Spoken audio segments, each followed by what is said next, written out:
আসসালামু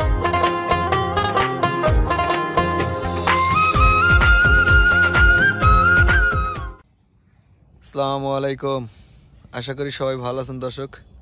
এই হলো আমার চাষকৃত ইন্দোনেশিয়ান স্মার্ট নেপিয়া এবং একই সাথে আমেরিকান গুয়াতেমালা। দেখেন 6 ইঞ্চি উচ্চতা হয়েছে, 8 ইঞ্চি একসাথে চাষ করা। আর এই যে হপায় বের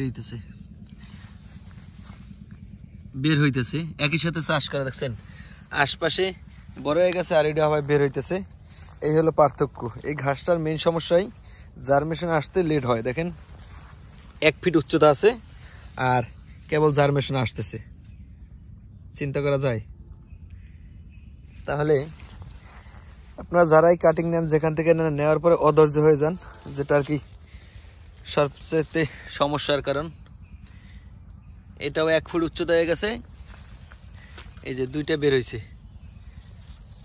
আর বাইর হইতেছে। অথচ একসাথে চাষ করা ইন্দোনেশিয়ান স্মার্ট নেপিয়া এবং আমার এই গুয়াতেমালা, অথচ স্মার্ট নেপিয়া কত বড় হয়েছে আর গুয়াতেমালার এখনো খবর নাই। এই যে জার্মেশন আসতেছে কেবল, চাই দেখেন। তো একটা সময় দেখা গেছে এগুলোই দ্রুত বৃদ্ধি পাইবে, কারণ এটা জার্মেশন আসার পরে যদি গুঁড়া মাটি দেওয়া হয়, গুঁড়া মাটি পাইলেই দ্রুত আর কি শাখা বৃদ্ধি পাবে এবং ঝোপ আকারে সারবে। দেখেন ঝোপ সারবে অনেক বড়।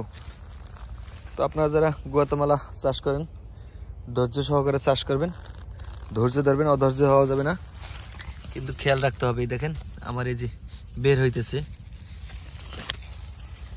অথচ অন্য ঘাস বড় হয়ে গেছে।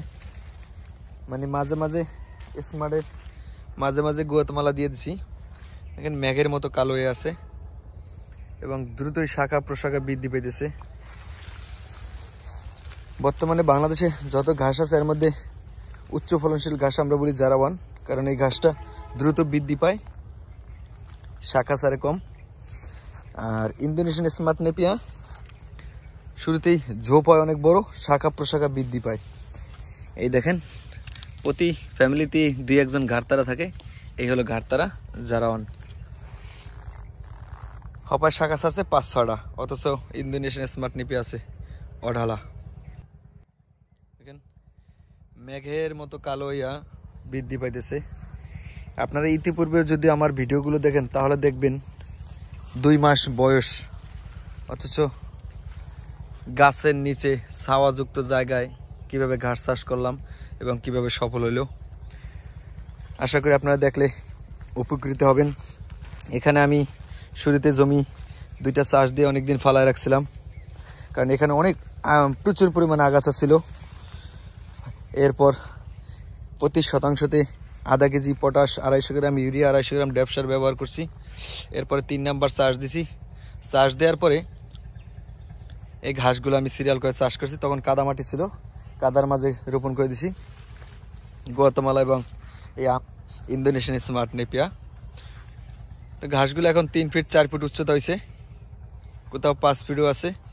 দেখেন কিন্তু আমার এখানে শাখা কম ছাড়ার কারণ হচ্ছে গিয়া আমি চাকা মাটি দিয়ে দিছি। ওই দেখেন ডাইরেক্ট চাকা মাটি দিছি বলতে কোদাল দিয়া।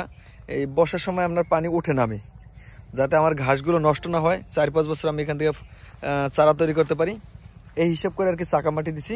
যার কারণে শাখা প্রশাখা কম বৃদ্ধি পাইছে, কিন্তু ঝোপ হয়েছে আর ঘাস দ্রুত বৃদ্ধি পাইতেছে। যেমন এই পর্যন্ত 6 বার আমি সার দিছি, 7 বার না 8 বার পানি দিছি, আবার হয়তো কালকে পানি দিব। কারণ দ্রুত বৃদ্ধি করতে হলে আপনারা যারা যে ঘাসে চাষ করেন যত দ্রুত বৃদ্ধি চেষ্টা করবেন, দ্রুত ফলন পাইতে হলে আপনাদের ঘন ঘন সার প্রয়োগ করতে হবে এবং সেচ ব্যবস্থা থাকতে হবে, পানি দিতে হবে। দেখেন জিপ সার দিছি, এখনো পাতায় আছে।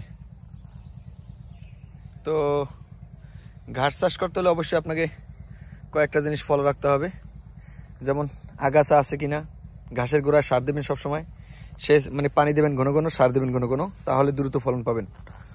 এবং ঘাস একবার হইলে এরপর আর সমস্যা হয় না। আমি এখানে আপনার প্রথম পটাশ ব্যবহার করছি, এরপরে আপনার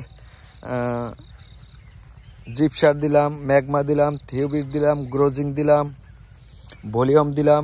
ভলিউমের কাজ হচ্ছে পোকা দমন করা এবং ভিটামিন ঘাটতি পূরণ করা ঘাসের। দেখেন সর্বোচ্চ ফলনশীল ঘাস।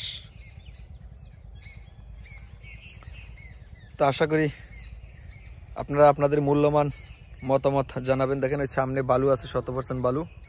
ওখানে একটু ফলন কম হয়েছে, কারণ হচ্ছে সার দেওয়ার পরে পানি দিতে আমি প্রতিদিন যতবারই সার দিই, সার দেওয়ার পর পানি দিই, তাই পানিটা ওখানে একটু উঁচা, ওখানে লাগলে নাইমা আসে। এদিক দিয়ে আবার দেখেন 4 ফিট গ্যাপ দেওয়া, মাঝখানে গুয়াতমালা। তারপর দেখা যাইতেছে খুব ভালো ফলন হয়েছে আলহামদুলিল্লাহ। তো আশা করি আপনারা এই ধরনের পদ্ধতি অবলম্বন করে যদি ঘাস চাষ করেন তাহলে আপনারা লাভবান হবেন ইনশাআল্লাহ।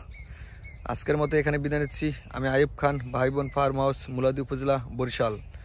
সবাই দোয়া করবেন এবং আপনাদের জন্য দোয়া রইল। আল্লাহ হাফেজ।